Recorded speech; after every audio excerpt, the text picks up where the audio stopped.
one of two levels relative to linguistics.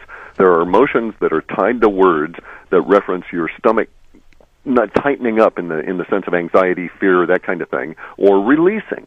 A lot of our emotions come from our abdomen, oddly enough, because we have a set of neurons around our intestines very much that are exactly identical to the neurons around our brain, and a lot of our emotions are centered there, as the Chinese and other cultures really reference. And so, building tension are those kind of words that reference where it's just a sudden shock. You almost hit that car, and then it's like, whew, and that's the release. Now, on a collective level, we have big periods of where the whole country or the whole planet seems to be going through building tension, and then periods of release tension. A building tension period for those people who were paying attention went from September 9th through September 11th in 2001, and then we hit that tipping point, and then we went into release for a week.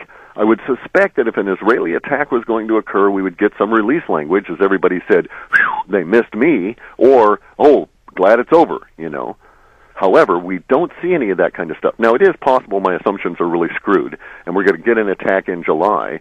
But if that were the case, then we're going to have many months of up and down building tension and anxiety running all the way up until November, because we don't really have a big release period until November.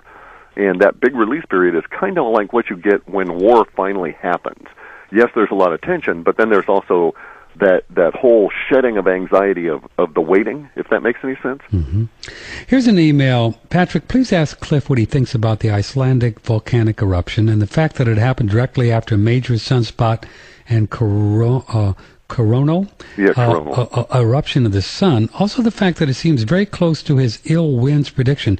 If you could please ask him if he has seen the massive lightning storms coming out of the volcano and what he thinks about the probable connection to our magnetosphere being almost completely depleted, and what the means for the sun's activity after 2012 when it becomes more active. Wow.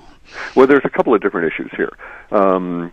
Let's deal first with the volcano per se. Yes, indeed, this is the fulfillment of the language. We're seeing it manifest now, and we're running our spiders to confirm this, of the Terra entity component that held the ill winds.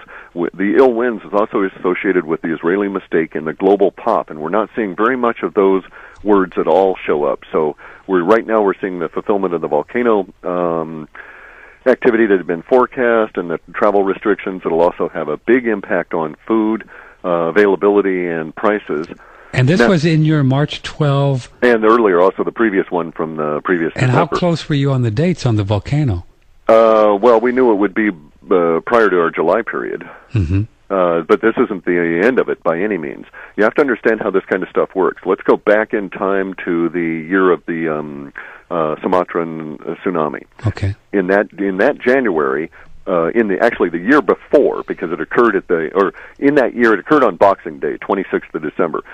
January of that year, we had a forecast for a very large earthquake.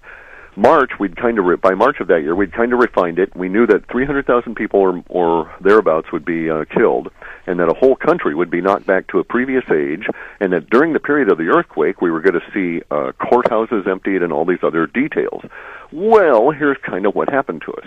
There was also that year in September, August, there was the Scott Peterson trial in California, and an earthquake which emptied out the courthouse and met about 38% of our linguistics when we ran the numbers. And so we thought, oh, okay, I sort of screwed up in the interpretation, we're all done. And then 5 months later, along comes the electric-driven storm and the whole thing relative to the Banda Aceh quake.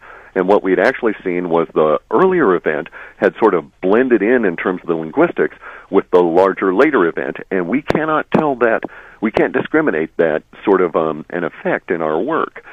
So we still suspect that what we're seeing now is like the Scott Peterson trial kind of an earthquake at the moment relative to this volcano, and there's another bigger volcanic issue awaiting for us, which may occur around July. And that would make a lot of sense relative to our Terra entity, in the sense that if we had a very major eruption that was, on the small catastrophe side, catastrophe with a small c sort of a thing, then that would fit the building tension pattern, which would take us up until November, and it kind of would fit to have the volcanic activity continue for a number of different reasons. Now we need to stop for a second and examine the relationship of the planet to the sun. We don't sit here in isolation from the sun. Oddly enough, people don't know this in general, and we really ought to be aware of this. There's a two-way electrical flow between all the planets of the solar system and our sun. Mm-hmm. This electrical flow that we see most frequently here on Earth happens in late July through to about October, usually in a range in there, but not for that entire period, and we call it the return current flow. And usually that's the time we get hurricanes. And what actually is happening is that it's an electrical discharge, and you can think of it as an alternating current circuit, where for most of the year the sun powers our planet with high-energy electrons and protons, and for part of the year we give a bit back in this alternating current kind of a relationship with the sun. July through October. Correct. With the peak of it usually being about mid-August. And now, because that occurs, because we are not in isolation, because our sun and our Earth contact each other and have filaments and stuff going between each other all the time, it is very, very disturbing when the natural flow of things becomes disrupted by, as the email writer points out, the destruction or the problems with the magnetosphere. The incredible amount of lightning is very destructive relative to the ratios of ozone and other kinds of gases at the very high edges of our ionosphere, which is where that return current flow starts. So we may actually find that all of a sudden we're going to get into a period, maybe even as early as July, which might extend all the way out to November. Again, there's hints of this in our Terra entity, that our climate may radically alter, which we've been saying for the last 6-8 months in our reports. Don't count on a good summer this year anywhere in the Northern Hemisphere. And good meaning, what you mean, normal? I mean, normal summer this year, I would not count on that thing at all. Could be extra cold, extra we may wet. Have snow. We may have snow in July. We may have hurricanes in July. We may have hurricanes go way inland into some very landlocked areas, such as the Russian steppes. For all I know, it's going to get really strange. We think a lot of that's due to the problems with the magnetosphere and the sun at the moment. Did you have a lot of travel? Excuse me. Did you have a lot of travel restrictions in previous? Yes.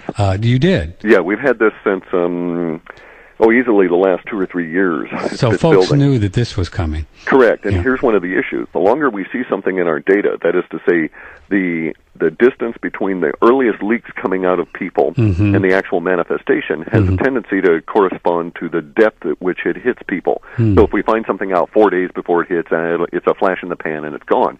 But if we're talking about it for 2 years and it hits us, boy, it'll be around for a while. So you had the travel restrictions data for the last couple years? Yes. Wow.